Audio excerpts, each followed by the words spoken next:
अभी हमें मुदस्सिर के पास जाना है क्योंकि उनके पास बाकायदा तौर पर एक टीम मौजूद है जो कि बताए कि कराची में ये जो आग बुझाने का सिस्टम है ये किस तरह से काम कर रहा है, किस तरह से होना चाहिए। Over to you Mudassir. Sarish, शुक्रिया आपके। इस वक्त जो मेरे पास यहाँ चीज़ें कुछ मौजूद हैं ये आज डेमो करके 1112 के हमारे साथ एहलकार मौजूद हैं, वो बताएंगे। सबसे पहले अगर बिल्डिंग में नाज़रीन आग लगती है तो आग बुझाने का काम, वहाँ से लोगों को बाहर निकालने का काम, ये सारा वहाँ के लोग कर रहे होते हैं, लेकिन उनको मालूम नहीं कि कैसे करना है, किन चीज़ों की ज़रूरत है। 1112 का फायर ब्रिगेड तो शायद 8 से 10 मिनट लगे उनको वहाँ पहुँचने में, और जिस तरह कराची की सूरत हाल है, लेकिन फौरी जो काम है वो क्या होना चाहिए वो आज हम बताएंगे। सबसे पहले जब आग लगती है तो आग बुझाना ज़रूरी है। आग पानी से क्या बुझ सकती है या किसी और चीज़ से, ये भी बात करते हैं। और ये एक सिलेंडर जो आपको नज़र आ रहा है इसका क्या फंक्शन है। हमारे साथ इस वक्त मौजूद हैं हसन 1112 से, और उनके साथ हमें जो है वो ज्वाइन किया है रेहाना ने। वो बताएंगे कि पहले फर्स्ट एड कैसे पहुंचानी है, क्योंकि असल सबसे मरहला होता है आग लगती है तो धुएं से लोग बेहोश, और बेहोशी के बाद अमवात हो जाती हैं। हसन, सबसे पहले जब आग लगती है तो करना क्या है? जी सर, सबसे पहले मुदस्सिर भाई, जैसा आपने बताया कि हम जाए वकूफ़ पे पहुँचने में हमें ज़ाहिर सी बात है कि टाइम लगता है हमारे पूरे सिस्टम को एक्टिवेट होने में। ऑल्दो हमारा बहुत अच्छा रिस्पांस होता है, बट इनिशियली जो फर्स्ट रिस्पॉन्डर हैं, जैसे कि बिलफर्ज अगर हम इस स्टूडियो की बात करें, आप यहाँ पर हैं या आपका क्रू यहाँ पर है, इन केस ऑफ फायर अगर छोटी सी ट्रेनिंग बहुत ही मुख्तसर करके हम लेमेन करके आपको यहाँ पे बताएंगे प्रैक्टिस, वो आप लोगों को तो हो तो ये पॉसिबल है कि उस आग को बहुत हद तक बढ़ने से रोका जा सके। तो अगर आप कहीं भी कोई भी फ्लेम देखें, आग की सूरत हाल देखें, तो सबसे पहले तो आप अपने साथ का जो बंदा हो उसको बोलें कि आप इमरजेंसी सर्विस को एक्टिवेट करें, और उसका सिंपल हल है कि आप 1122 पे कॉल करें। इन मीनवाइल आप ये रिस्क नहीं लें कि आग अगर छोटी भी आपको लग रहा है कि वो भी ग्रोथ फेस में नहीं गई तो आप बुझा पाएंगे, क्योंकि आपको नहीं पता कि वो किस हद तक बढ़ सकती है और कैसे बुझानी है। इवन दो कि अगर वो पता भी है हमें कि हमें ये फायर एक्सटिंग्विशर का यूज़ करना है और वो बुझ जाएगी, बट आपने पहला तो यही काम करना है कि अपनी इमरजेंसी सर्विस एक्टिवेट कर देनी है, 1122 कॉल कर देनी है। सेंट्रल कमांड एंड कंट्रोल में रेस्क्यू 1122 के वो इंटीग्रेटेड सर्विस है, तो जितने इमरजेंसी सर्विसेज के स्टेक होल्डर हैं वहीं से वो मोबिलाइज होना शुरू हो जाते हैं। और सेकेंडली मैं आपको ये बताऊंगा कि ये जो इक्विपमेंट आपने बताया सिलेंडर, ये फायर एक्सटिंग्विशर कहलाता है, पोर्टेबल फायर एक्सटिंग्विशर है। ये मिनिमम रिक्वायरमेंट है। अब तो जो आपके मीडिया के तवज्जुह से हम ये बात करेंगे कि हर जगह, इवन आपके घरों में, इवन आपकी गाड़ियों में भी ये मौजूद होना चाहिए। इसका जरूरी है कि आपके घरों में ये आसान किस तरह से डेमो करेंगे, क्या है इसको यूज करने का लोगों लगता है बहुत मुश्किल सी? नहीं, इसको यूज करने का सबसे सिंपल फॉर्मूला है, वो मैं पहले बता देता हूँ, वो है पास का। यानी उसमें 4 अल्फाबेट हैं, PASS, और वो फार्मूला अगर पब्लिक को याद हो, वो सभी को याद हो सकता है, बहुत ही नॉर्मल, बहुत ही फॉर्मल सा फार्मूला है। वो पास का फार्मूला हम यूज करते हैं, और उस पास के फार्मूले में ये होता है, पी का मकसद जो होता है ना, वो होता है पुल द पिन। हर फायर एक्सटिंग्विशर में इसके लीवर के साथ एक सेफ्टी पिन होती है, वो इसलिए दी गई होती है कि एक्सीडेंटली इसका जो फायर एक्सटिंग्विशिंग एजेंट है वो डिस्चार्ज ना हो जाए। आपने इसको हाथ में रखना है और एक हाथ से ये पिन जो है वो पुल कर देनी है। आपके इस पास के फॉर्मूले में ए का कंपोनेंट आपने अचीव कर लिया, सेफ्टी पिन, दूसरी पुल द सेफ्टी पिन। दूसरा जो ए का मकसद है वो होता है एम द नोजल। ये जो होज आपको ब्लैक कलर का दिख रहा है, ये बेसिकली फायर होज होता है, इसमें से एक्सटिंग्विशिंग एजेंट निकलता है। हम ये जो इसकी टिप है, ये tip of the fire extinguisher हम उस जगह पे एम करते हैं जहां सीट ऑफ फायर है। आप फ्लेम्स पे नहीं करें वरना आपकी सारी मेहनत जाए होगी। जहां से आपको दिख रहा है कि यहां से आग जनरेट हो रही है, आप उस तरफ सेफ डिस्टेंस रखें, यानी 6 से 8 फीट का सेफ डिस्टेंस आपने आग से रखना है, और वहां से रख के एम द नोजल करना है आपके पास में। जी बिल्कुल, मैं ये स्टेप बाय स्टेप बता के और फिर इसको एक बार एक्सटिंग्विशिंग भी करूंगा। आखिरी में एस जो हमारे पास आता है पास में, वो आता है स्क्विज द लिवर। ये जो लिवर है ये आप स्क्विज करेंगे, जैसे आप इसको स्क्विज करेंगे तो इसका एक्सटिंग्विशिंग एजेंट वो प्रेशर से एक्सपेल आउट हो जाएगा।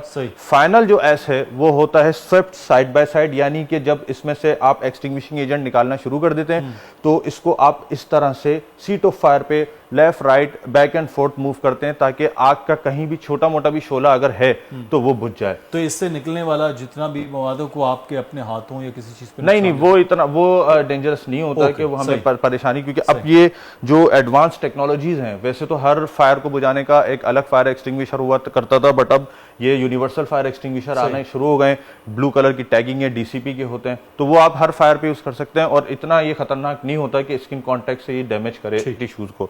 तो जैसे मैंने आपको बताया कि पुल द पिन मैंने इधर से पुल आउट कर दी है। ए का मतलब है एम द नोजल, हमने जस्ट लाइक नोजल को एम कर दिया है। अब हम स्क्विज करेंगे लेवर को और स्विप साइड बाय साइड करेंगे। तो जैसे मैं ये स्क्विज करता हूं तो इस तरह से ये निकलता है और इसको आपने यूं स्विप करना है, that's it. Okay, that's it. और ये इस किस्म का जो है ये एक्सटिंग्विशिंग एजेंट है। जाहिर सी बात है कि ये मटेरियल एक्सपेल आउट होता है, बट ये कोई खतरनाक नहीं होता। ड्राई केमिकल पाउडर है। ये तो पार्ट हो गया कि जब आप आग बुझा, लेकिन वहां पर नाज़रीन जैसे मैंने ये अर्ज किया, ये देखे ना धुआं हुआ, तो ये जो धुआं है आग का, उस आग के धुआं का सबसे ज्यादा नुकसान होता है और उस नुकसान में फिर लोगों का दम घुट रहा होता है और लोग बेहोश हो रहे होते हैं। उस वक्त क्या करना है रेहाना, ये बताइए। सबसे पहले बच्चे भी होते हैं, खवातीन हैं, बूढ़े हैं, कुछ लोग तो भाग के निकलने की कोशिश भी कर चुके होते हैं, कामयाब होते हैं, लेकिन कुछ लोग बेहोश होते हैं। क्या करना चाहिए 1112 के आने से पहले? क्या करना चाहिए? सबसे ज़्यादा डेथ जो होती है बर्निंग केसेस के अंदर वो होती है स्मोक इनहेलेशन से होती हैं। अगर स्मोक इनहेलेशन से आपका विक्टिम जो है कोलैप्स हो गया है और वो ब्रीदिंग भी नहीं ले रहा, तो आपने एक लाइफ सेविंग टेक्निक परफॉर्म करनी थी जिसका नाम है CPR। उसको हम किस तरह परफॉर्म करेंगे वो मैं बताती हूँ। जब भी आप कहीं जैसे बिल्डिंग में आग लगी तो आपने वहाँ CPR स्टार्ट नहीं कर देना। सबसे पहले आपने अपनी सेफ्टी को चेक करना है और उसके बाद आप विक्टिम को सेफ जोन पे लेके आएंगे और उसके बाद आपने 2 चीज़ें चेक करनी है कि विक्टिम आपका रिस्पॉन्सिव है या नहीं है। तो विक्टिम का रिस्पॉन्स को चेक करने के लिए आप उसके शोल्डर टैप करेंगे, हेलो आर यू ओके, भाई साहब आप मुझे सुन सकते हैं। अगर उसने आपको रिस्पॉन्स नहीं दिया तो फिर बाद में आपने उसकी ब्रीदिंग को असेस करना है, ठीक है। उसका जो चेस्ट फॉल एंड रेस नहीं हो रहा तो आप समझ जाएंगे ब्रीदिंग भी एब्सेंट है। अब ये है इमरजेंसी सिचुएशन, आपने यहाँ पर 1112 की एम्बुलेंस को लाजमी कॉल करना है। 1112 की एम्बुलेंस को आप कॉल करेंगे, फ़ायदा ये है कि वहाँ पे एक ट्रेन पैरामेडिकल स्टाफ भी मिलेगा आपको और उनके पास एडवांस इक्विपमेंट भी लेकिन उनके आने से पहले क्या हाँ उनके मैं बताना चाहती थी कि आप उस इमरजेंसी नंबर को आप यानी कि 1112 को लाजमी कॉल करें, ठीक है। उससे पहले आपने स्टार्ट कर देना है CPR। तो CPR स्टार्ट करने के लिए C मतलब कार्डियो, P मतलब पल्मोनरी और R मतलब रिससिटेशन, यानी कि जब आपका हार्ट और ये लंग बंद हो जाए तो आपने मसनूई तरीके से किस तरह उसको दोबारा से बहाल करना है। उसके लिए क्या होना चाहिए? 4 चीज़ें हैं। आपकी हैंड प्लेसमेंट बिल्कुल ठीक होनी चाहिए। तो हैंड प्लेसमेंट ये है कि हमारा जो हार्ट है सेंटर ऑफ द चेस्ट पर है। आपने इमेजिनरी निप्पल लाइन ड्रॉ की, जो आपका फर्स्ट सेंटर डोमिनेंट है उसकी पाम हील को आपने रखना है बिल्कुल सेंटर ऑफ द चेस्ट पर, ठीक है, रखिए। अब सेकंड हैंड को इसके ऊपर रखें, बिल्कुल ठीक है, इंटरलॉक फिंगर, एल्बो आपके बिल्कुल स्ट्रेट होने चाहिए और शोल्डर अबव द विक्टिम इसके ऊपर आ जाए, ये चीज़, ठीक है। ये आपके हैंड प्लेसमेंट हो गए। उसके बाद आपने कितना कंप्रेस करना है, यानी कि कितनी डेप्थ अचीव करनी है। तो अडल्ट के अंदर कम से कम हम 5 सेंटीमीटर तक जाते हैं, चाइल्ड में अबाउट 5 सेंटीमीटर है और ये इन्फेंट है, इन्फेंट में हम 4 सेंटीमीटर तक जाएंगे। उसके बाद डेप्थ के बाद हो गया कि आपने जो रिदम चलाना है 1 2 3, जो कंप्रेशन का जो रेट है वो आपका 1 मिनट के अंदर 100 to 120 टाइम्स होना चाहिए। और जितना आप कंप्रेस करेंगे उतना आप रिकॉइलिंग का भी ख्याल करेंगे, क्योंकि जब आप कंप्रेस करते हैं तो आपका ऑक्सीजन ब्लड जो है पंप होता है हार्ट से और वो जाता है ब्रेन की तरफ, और जब आप रिकॉइलिंग का ख्याल करते हैं तो डीऑक्सीजन ब्लड वापस आता है हार्ट की तरफ। तो अब हम कंप्रेशन परफॉर्म करके यहाँ पे अभी हम सिर्फ 30 कंप्रेशन परफॉर्म करें, तो मेरी काउंटिंग के साथ साथ आप परफॉर्म कीजिएगा। अपने शोल्डर बिल्कुल ऊपर ले आए इसके, ठीक है ये जी, ठीक है। चलें स्टार्ट करते हैं। 1 2 3 4 5 6 7 8 9 10 11 12 13 14 15 16 17 18 19 20 21 22 23 24 25 26 27 28 29 30। उसके बाद आप 2 ब्रेथ दे दें। 2 ब्रीदिंग देने के लिए आपने क्या करना है? हेड टिन चिल लिफ्ट करना है, नोज को पिंच करना है और अपने लिप्स की विक्टिम के माउथ के साथ आप सील बनाए और जेंटली ब्लो करना है। जब आप ब्लो करेंगे तो विजिबल चेस्ट रेस होगा, बट अगर आप कंटिन्यूसली भी कंप्रेशन करते हैं तो मोर इफेक्टिव है। और अगर आपने गोल्डन मिनट के अंदर CPR स्टार्ट नहीं किया तो उसके बचने के चांसेस कम हो जाएंगे, यानी कि 1 मिनट गुजरेगा तो 10% चांसेस कम हो जाएंगे उसके बचने के। तो अगर आपने 4 से 6 मिनट में उसका CPR नहीं किया तो ब्रेन डेथ हो जाएगी। अगर एक दफ़ा ब्रेन डेथ होगी तो पेशेंट विक्टिम जो आपका है वो रिवर्ट नहीं होता है। तो इसलिए फौरी इसको कोशिश किया जाना चाहिए। गोल्डन मिनट के अंदर करना है, क्योंकि अगर हमारा एस्टिमेटर को टाइम लगा ले 10 to 12 मिनट। अच्छा, लोग उस वक्त जो है वो जब बिल्कुल वो नींद बेहोशी होती है तो पानी पिलाना शुरू कर देते हैं। अब लोगों को मालूम नहीं होता कि करना क्या है, किस तरह से। अनकॉन्शियस में तो हम कभी पानी नहीं पिलाएंगे क्योंकि वो एस्पिरेट भी कर सकता है। अच्छा, ये तो था अनकॉन्शियस, चाहे वो किसी भी कंडीशन में हो। कार्डियक अरेस्ट तो कहीं पे भी हो सकता है, जरूरी नहीं कि जहाँ फायर की बिल्डिंग है, स्मोक की वजह से, उसके बहुत सारे रीजन हैं। ठीक है, आपका नॉर्मल हार्ट रिदम हो जाए, उसकी वजह से मोस्ट कॉमन कॉज ये होता है। कार्डियक अरेस्ट कहीं पे भी हो सकता है, वो कोई एज नहीं देखता, बच्चों में भी हो सकता है, बड़ों में भी हो सकता है। तो इसलिए ये लाइफ सेविंग टेक्निक मेरे ख्याल से सब लोगों को आनी चाहिए, फर्स्ट रिस्पॉन्डर को लाजमी आनी चाहिए, क्योंकि जब तक आपके पास प्रोफेशनल टीम पहुंच रही है आप उसकी जान बचा दें। और उसके लिए आपको कोई मेडिकल गैजेट नहीं चाहिए, सिर्फ अपने हाथों का इस्तेमाल करके आपको किसी की जान बचानी है। ये तो आम हालात में भी ये चीज जो है कर सकते हैं करना वो जरूरी है। और अगर जल जाता है तो जलने की सूरत में आपने क्या करना है, भागना नहीं है, आप स्टॉप हो जाएं, ड्रॉप और कवर कर लें, रोल एंड रोल, ताकि वो आग बुझ ये भी जाए। कहा जाता है कि जब जल जाते हैं तो पानी नहीं डालना चाहिए। हाँ, पानी डालना चाहिए। जी, जल जाए पानी डालिए, जल जाए पानी डालिए, याद रखिए, क्योंकि टूथपेस्ट नहीं लगानी, कोई बटन नहीं लगाना, वो इन्फेक्शन कॉज करता है। अच्छा। आप जब पानी डालेंगे आपने 20 मिनट तक उसको रखना है टैप वाटर पे। ठीक है, ठंडा पानी बहुत ज़्यादा बर्फ नहीं रखनी है आपने, क्योंकि वो मजीद इंजरी कॉज करेगा। क्योंकि जब आप पानी डालते हैं ना, जो हीट है ना, उसकी इंटेंसिटी थोड़ी और कम हो जाती है।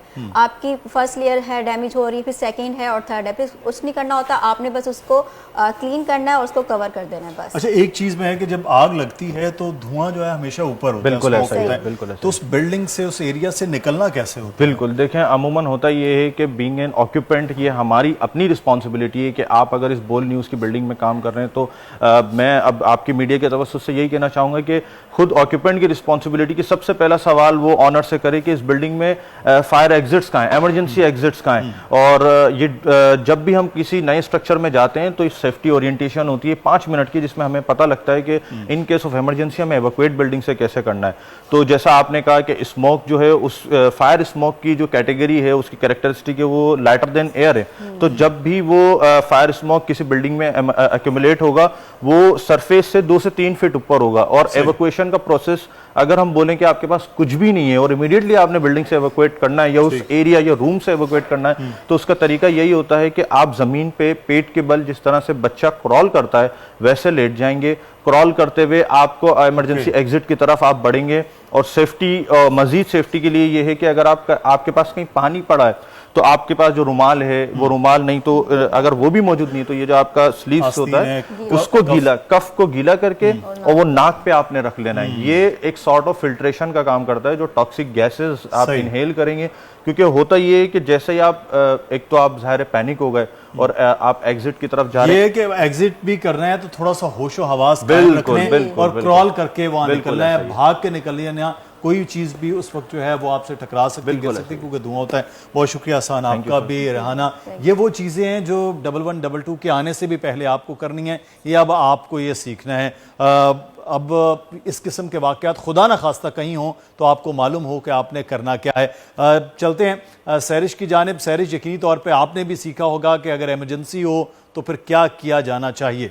बिल्कुल मुदस्सिर, मैंने भी सीखा है, बहुत कुछ सीखने को मिला है। और जाहिर है इंसान जब एकदम कुछ इस तरह का वाक़या या सानिया हो जाए तो ब्लाइंड हो जाता है कि अभी मुझे क्या करना है एकदम। तो ऐसे में इस तरह की जो गाइडेंस है, इंफॉर्मेशन है, वो बहुत आपके लिए कारआमद साबित होती है और आप फिर एकदम से उस तरह ही एक्ट करते हो, और बजाय इसके कि आप बिल्कुल वो होता है ना कि ब्लाइंड होके, ब्लैंक होके परेशान हो जाओ। खैर, ये चीज़ें, इस पर हुकूमती संजीदगी, इसको हम हाईलाइट करते रहेंगे। सब्सक्राइब करें और बेल दबाएं ताकि कोई खबर रह न जाए।